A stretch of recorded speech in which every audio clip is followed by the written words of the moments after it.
नमस्कार। आप सबका YouTube चैनल पे स्वागत है। मैं डॉक्टर राज मेहता आपको आज मैट्रिक्स के जो लेक्चर्स दे रहा था उसमें एक क्रम और आगे बढ़ते हुए आज मैं आपको इनवर्स ऑफ ए मैट्रिक्स बताऊंगा। इनवर्स मैट्रिक्स में देखिए, हमारे पास A is the square matrix, then A inverse of the given matrix A equals to A inverse equals to adjoint A upon determinant A। अभी आपने देखा पिछले कुछ जो लेक्चर दिए थे उसमें मैंने एडजॉइंट निकालना बताया था। उससे पहले आपको मैंने डिटर्मिनेंट्स निकालना बताया था। तो ये सारी चीजें बता चुका हूं। तो देखिए, अभी आपको इनवर्स निकालना है। तो इनवर्स निकालने का फार्मूला हमारे पास ये है, A inverse equals to adjoint A upon determinant A. और यहाँ पर डिटर्मिनेंट ए की वैल्यू 0 नहीं होना चाहिए। तो देखिए, इसी चीज को लिखा है, if A is a square matrix then inverse means A inverse of a matrix A is given by A inverse equals to adjoint A upon determinant A. और जहां पर डिटर्मिनेंट ए की वैल्यू आपकी 0 नहीं होना चाहिए। अगर डिटर्मिनेंट ए की वैल्यू 0 हो गई तो ए इनवर्स एग्जिस्ट नहीं करेगा। तो देखिए यहां पर when A inverse exist then A is called invertible matrix. मैंने आपको इनवर्टाइल मैट्रिक्स पहले पढ़ाया हुआ है। उसमें देखा, मैंने आपको बताया था कि जो डिटर्मिनेंट ए की वैल्यू है वो 0 नहीं होना चाहिए। अगर डिटर्मिनेंट ए की वैल्यू 0 हो गई तो वो वहां पर ए इनवर्स डज नॉट एग्जिस्ट करेगा, वो डज नॉट एग्जिस्ट। तो ये ए इनवर्स था। आप देखिए, इस ए इनवर्स में कुछ महत्वपूर्ण प्रॉपर्टीज हैं। ये प्रॉपर्टी आपकी 6-7 प्रॉपर्टी हैं। ये सवालों को सॉल्व करने के लिए काफ़ी उपयोगी हैं, काफ़ी इंपॉर्टेंट हैं। इनका यूज़ हम कर सकते हैं सवाल के लिए। तो देखिए, सबसे पहली प्रॉपर्टी, जैसे properties of inverse matrix, let A and B are two invertible matrices of the same order. अगर दो सेम ऑर्डर के इनवर्टाइल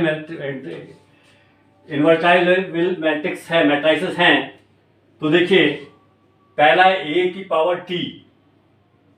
ए की पावर टी क्या है? ट्रांसपोज ऑफ ए। जो आपका मैट्रिक्स ए है उसका हमने ट्रांसपोज लिया है, उसका इनवर्स कर दीजिए तो वो क्या होगा? वो किसके इक्वल हो जाएगा? ए इनवर्स ब्रैकेट के बाहर टी। मतलब आप ए इनवर्स निकालेंगे और उसका ट्रांसपोज लेंगे तो ये दोनों आपस में बराबर होंगे। तो ये आपकी फर्स्ट प्रॉपर्टी थी, ए ब्रैकेट के बाहर टी। बाद में देखा इक्वल करेंगे तो ए की पावर टी और बाहर ए इनवर्स। तो ये पहली प्रॉपर्टी थी। दूसरी देखिए, यहां पर हमारे पास लिखा है कि ए की पावर के और उसका inverse equals to A inverse और होल पावर के। जहां पर के जो है वो नेचुरल नंबर को बिलोंग करेगा। नेचुरल नंबर जैसे अपने 1 2 3 4 5 इसको अपन बिलोंग करेंगे। तो इसका देखिए, इसको अपन इस तरह भी समझ सकते हैं, ए स्क्वायर और इनवर्स ए लिखा है तो इसको अपन ऐसा भी लिख सकते हैं, ए इनवर्स स्क्वायर। यहां पर देखिए ए स्क्वायर, ये के की जगह पे लिखा हुआ है, ये जो 2 लिखा हुआ है ये के की जगह पे लिखा हुआ है। तो देखिए A square inverse equal to A inverse और स्क्वायर होल इधर पे आ गया, तो ये दोनों आपस में बराबर होंगे। इसी तरह आप इसको ऐसे भी समझ सकते हैं, मैंने यहां लिखा k बिलोंग्स टू n। तो देखिए यहां से 2 को अलग कर देते हैं अपन, यहां से देखिए 2 को अलग कर देते हैं तो a inverse equals to a inverse आ गया। ठीक है, तो अगर यहां पर 3 लिया तो यहां पे भी 3 हो जाएगा, ये दोनों आपस में बराबर होंगे। यहाँ पर के की वैल्यू कितनी हो जाएगी 3, तो ये सेकेंड प्रॉपर्टी थी। थर्ड प्रॉपर्टी देखिए, A B inverse equals to B inverse into A inverse. A B inverse equals to B inverse into A inverse. यहां पर इसका ऑर्डर आपका बदल जाएगा, ठीक है। तो ये बी इनवर्स आ जाएगा, ये हमारे पास ए इनवर्स आ जाएगा। अब देखिए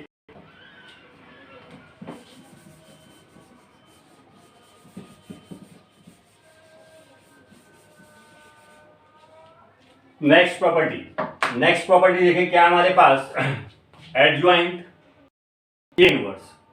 जो आपको मैट्रिक्स दिया जाएगा उसका सबसे पहले आप ए इनवर्स फाइंड करेंगे और उसके बाद उसका एडजॉइंट फाइंड करेंगे।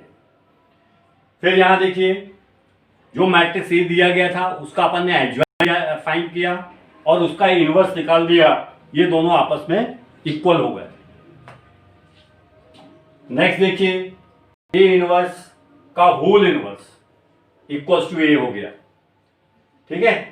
तो यहां पर आपके पास जो मैट्रिक्स ए है, सबसे पहले अपन ने उसका इनवर्स निकाला और उसका फिर उसका इनवर्स निकाला, तो वो क्या हो गया, ए के इक्वल हो गया।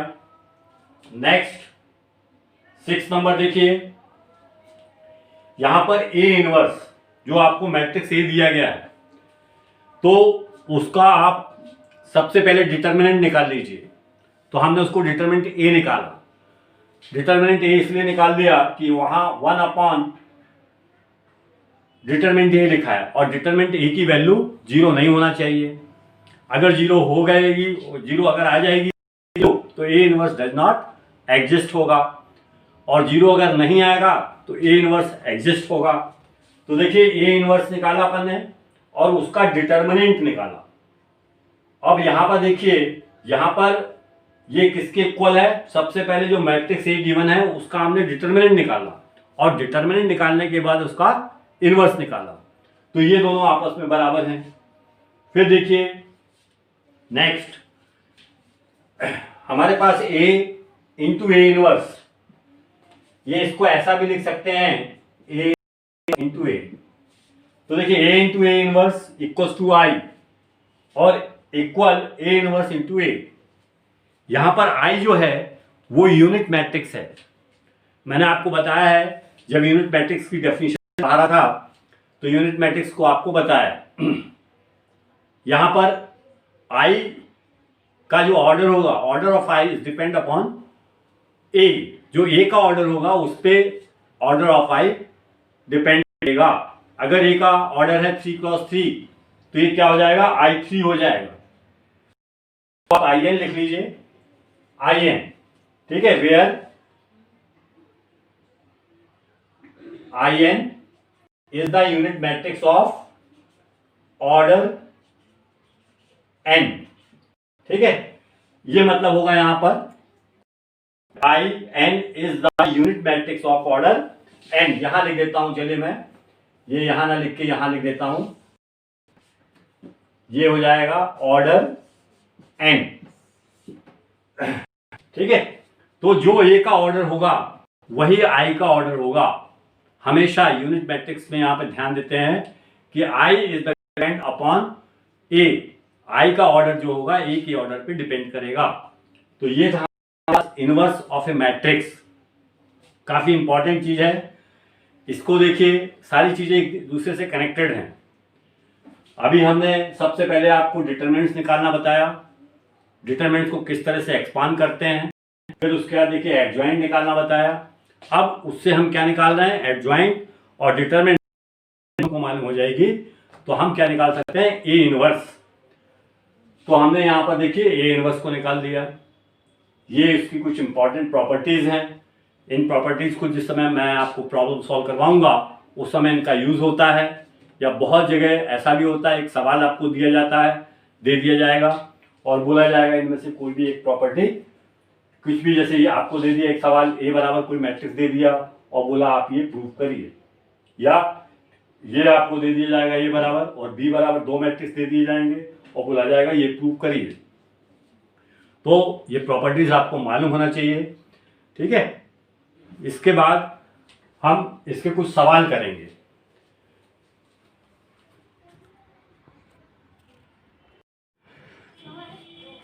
अब देखिए, ये हमको एक मैट्रिक्स दिया गया है, find the matrix A equal, इस मैट्रिक्स का हमको इनवर्स फाइंड करना है। तो देखिए कैसे हम फाइंड करेंगे, एक ही सवाल आपको बताऊंगा, क्योंकि इसके बाद जो चीज हम पढ़ेंगे मैट्रिक्स मेथड, उसमें भी हम इसके मतलब इनवर्स को हम फाइंड करेंगे, एडजॉइंट को फाइंड करेंगे, डिटर्मिनेंट को फाइंड करेंगे। उसके बाद साइमल्टेनियस इक्वेशन को जब हम सॉल्व करते हैं मैट्रिक्स मेथड से, तो वहां ये सारी चीजें हम निकालेंगे। तो इसीलिए यहां पर एक ही सवाल समझा रहा हूं, तो बड़े ध्यान समझिए इसको। देखिए,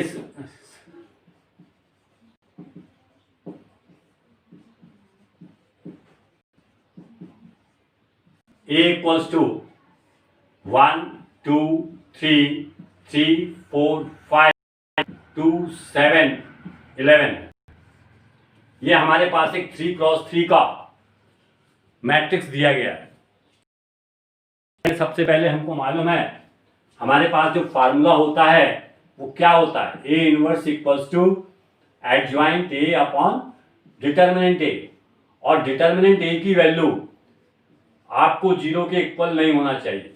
अगर वो 0 के इक्वल हो गई तो यहां पर A इनवर्स जो है वो डज नॉट एग्जिस्ट होगा। तो सबसे पहले आप सवाल में डिटर्मिनेंट A की वैल्यू को फाइंड कर लें। डिटर्मिनेंट A की वैल्यू फाइंड करने के लिए हम देखिए इसको यहां पर निकाल रहे हैं। 1 2 3 3 4 5 2 7 11।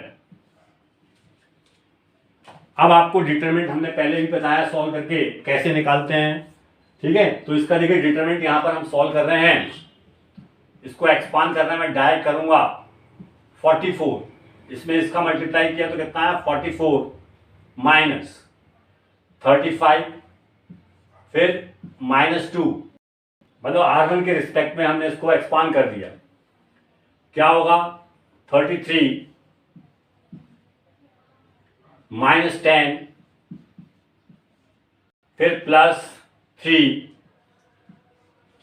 कितना हो जाएगा 21 -8। अब देखिए इसको हम सॉल्व करते हैं,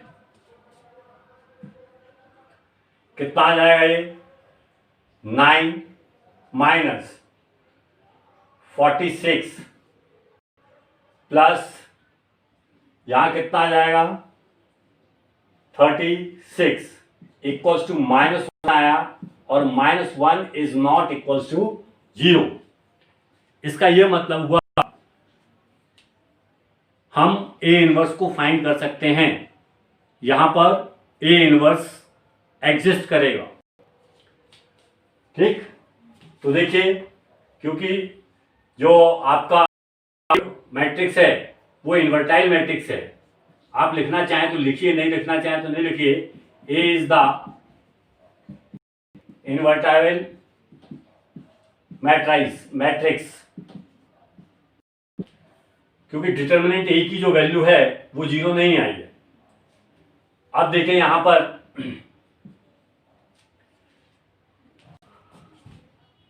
अगेन A इक्वल्स टू 1 2 3 3 4 5 2 7 11 ले लिया हमने। अब ये क्यों लिया है आपको समझ में आ रहा होगा। अब हमको यहां पर हमने डिटर्मिनेंट A की वैल्यू को फाइंड कर लिया। जब हमने यहां पर डिटर्मिनेंट A की वैल्यू को फाइंड कर लिया तो हमको अब क्या फाइंड करना है, A इनवर्स फाइंड करना है, सॉरी एडजॉइंट A फाइंड करना है। तो एडजॉइंट A फाइंड करने के लिए हमने सबसे पहले वही मैट्रिक्स को फिर से लिख दिया हमने। अब हमको मालूम होना चाहिए, अभी हमने आपने पिछले लेक्चर्स में पढ़ाया है कि जो मैट्रिक्स दिया गया है उसका एडजॉइंट निकालने के लिए हमको कोफैक्टर की जरूरत पड़ती है। सबसे पहले हम क्या करेंगे, we find the cofactor of all elements of the given matrix and we make a new matrix with the help of cofactor and we take the transpose of the given matrix of cofactors matrix, वो हमारे पास क्या होगा, that is the adjoint matrix of the given matrix होगा। adjoint जो होगा वो given matrix का होगा। तो देखिए सिंपल, हमको कोफैक्टर फाइंड करना है और कोफैक्टर फाइंड करने के बाद उनका एक मैट्रिक्स बनाना है और उस मैट्रिक्स का ट्रांसपोज लेना है। ट्रांसपोज लेना मतलब we change here row into the column and column into row, तो हमको एडजॉइंट ए फाइंड हो जाएगा। तो देखिए स्टार्ट करते हैं। कोफैक्टर ऑफ 1 A11 -1 की पावर 1 + 1। अब ये वाला 1 एलिमेंट लिया, तो जो एलिमेंट लेते हैं उससे रिलेटेड रो और कॉलम को हम छोड़ देते हैं कोफैक्टर फाइंड करते समय, और बाकी जो बचेगा उस एलिमेंट का माइनर हो जाएगा। 4 5 7 11, इसको सॉल्व करिए। 44 - 35 = 9। नेक्स्ट देखिए कोफैक्टर ऑफ, अब अपन ने 2 का लिया, 2 इज द प्लेस ऑफ 1 2। यहां देखिए -1 की पावर 1 + 2 क्या हो जाएगा, यहां पर 3 5 2 11, ये माइनस हो गया। 33 - 10 = -23।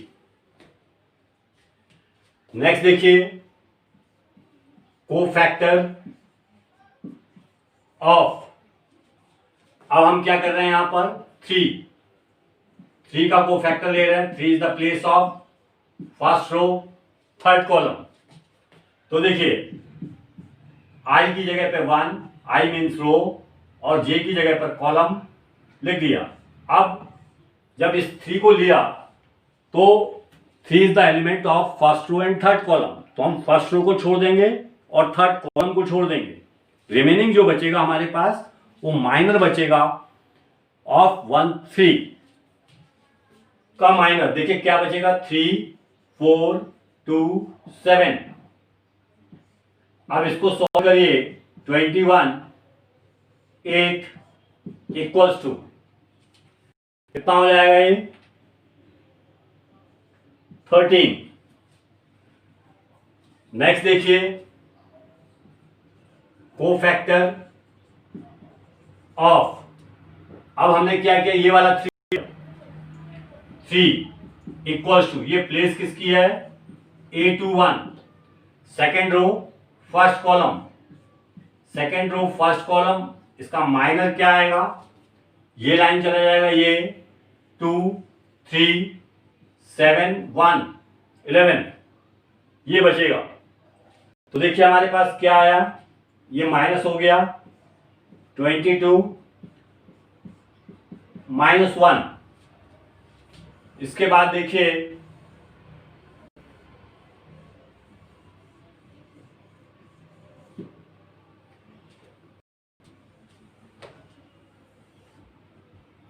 अब कोफैक्टर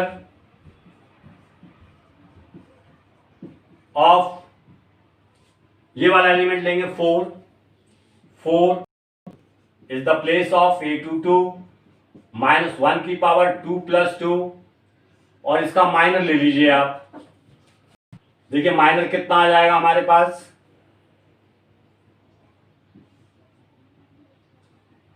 देखिए इसका 4 का माइनर आ जाएगा 1 3 2 7, सॉरी 11। इसको सॉल्व करिए। 11 माइनस 6 इक्वल्स टू 5। अब देखिए नेक्स्ट एलिमेंट कलेक्ट किया हमने, कोफैक्टर ऑफ 5, प्लेस क्या है 2 3।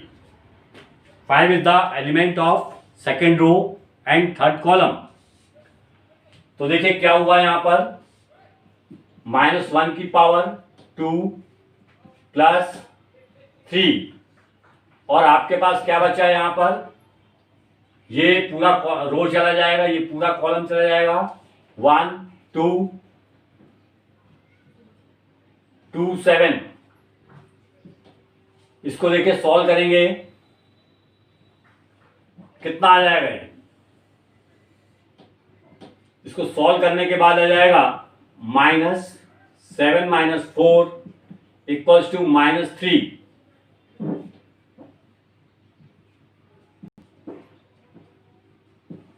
-3।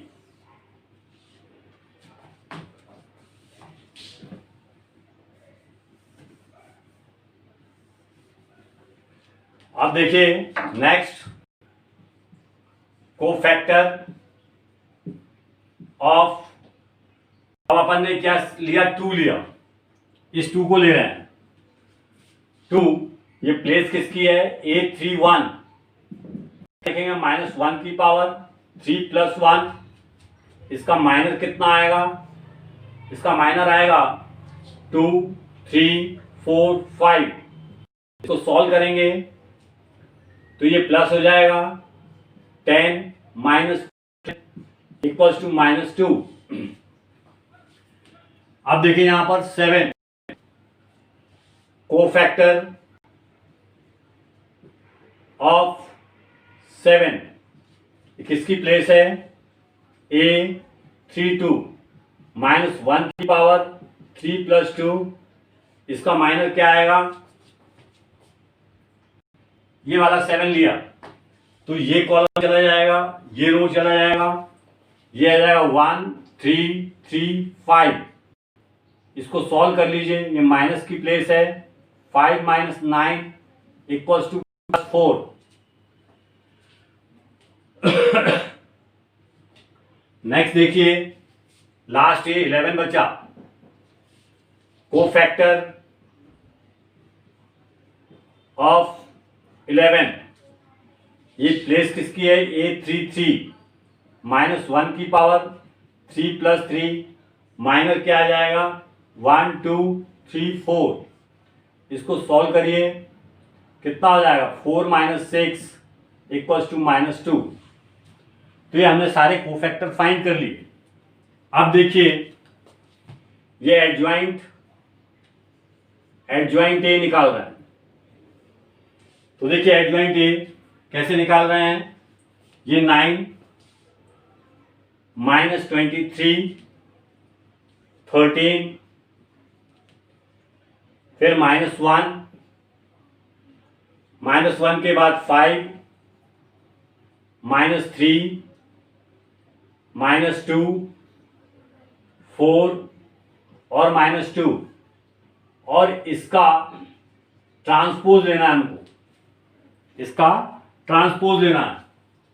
तो देखिए एडजॉइंट ए इक्वल्स टू 9 -1 -2 -23 5 4 13 -3 -2।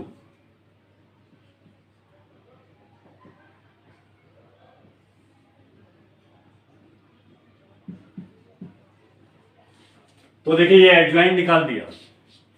अब A inverse, now A inverse equals to adjoint A upon determinant A. तो देखिए ए इनवर्स इक्वल्स टू, इसकी वैल्यू कितनी आई थी 1, और इसकी वैल्यू कितनी आई है 9 -1 -2 -23 5 4 13 -3 -2। ये हमने यहां पर ए इनवर्स फाइंड कर दिया, ये हमारा यहां पर देखिए आंसर आ गया। ठीक है, तो इस तरह से हम ए इनवर्स निकालते हैं। सारी चीज एक दूसरे से कनेक्टेड है। आपके पास जो प्रॉब्लम दिया गया है, सबसे पहले उस प्रॉब्लम को आप क्या करेंगे, उसमें से आप डिटरमिनेंट्स को फाइंड करेंगे। सबसे पहले हमको ये देखना है कि डिटरमिनेंट्स हमारे पास जीरो नहीं आना चाहिए।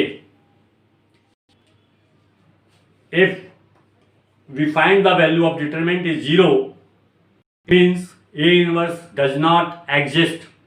वहां पर ए इनवर्स एग्जिस्ट नहीं करेगा। तो जैसे ही डिटरमिनेंट ए की वैल्यू जीरो आ जाए तो हमको ए इनवर्स निकालने की आवश्यकता नहीं है। हम सीधा लिख देंगे A inverse determinant A is equal to zero, then A inverse is not exist.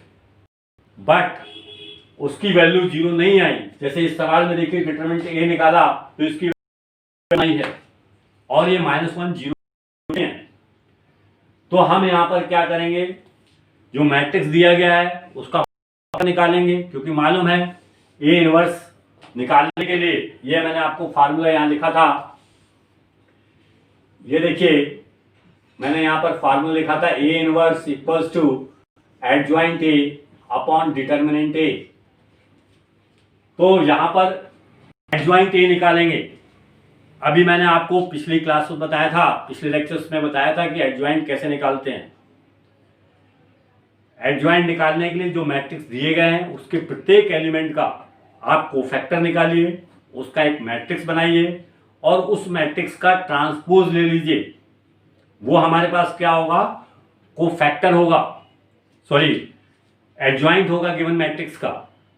और जैसे ही एडजॉइंट निकल जाएगा तो हम यहां पर एडजॉइंट ए और नीचे डिटरमिनेंट ए लिख देंगे। तो ये हमारे पास क्या आ जाएगा, ए इनवर्स आ जाएगा। तो यहां पर हम पूरे 9 एलिमेंट जो थे 3x3 मैट्रिक्स था, 9 एलिमेंट थे, तो 9 हमने कोफैक्टर फाइंड किए।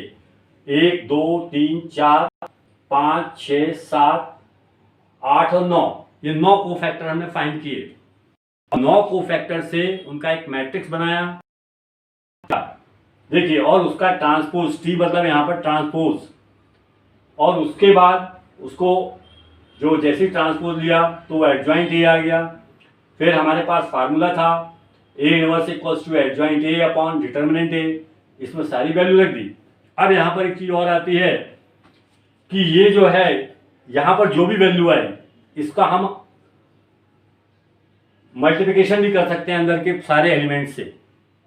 जैसे इसमें करेंगे तो कितना आएगा, यहाँ -9, यहाँ +1 हो जाएगा, यहाँ +2 हो जाएगा, यहाँ +23 हो जाएगा, यहाँ -5 हो जाएगा, यहाँ -4 हो जाएगा, यहाँ -13 हो जाएगा, यहाँ +3 हो जाएगा और यहाँ पर +2 आ जाएगा। या आप ऐसे ही बाहर लिखे रहने दीजिए, कोई दिक्कत नहीं है। तो ये आपको ध्यान देना है कि ये इनवर्स सारी चीज़ें एक दूसरे से रिलेटेड है। स्टेप बाय स्टेप पढ़ा आपको, पहले जो जो चीज़ें हैं आप पढ़ते जाइए, ठीक है। उसके बाद अपने आप ये सब चीज़ें निकालते आपसे बनेंगी।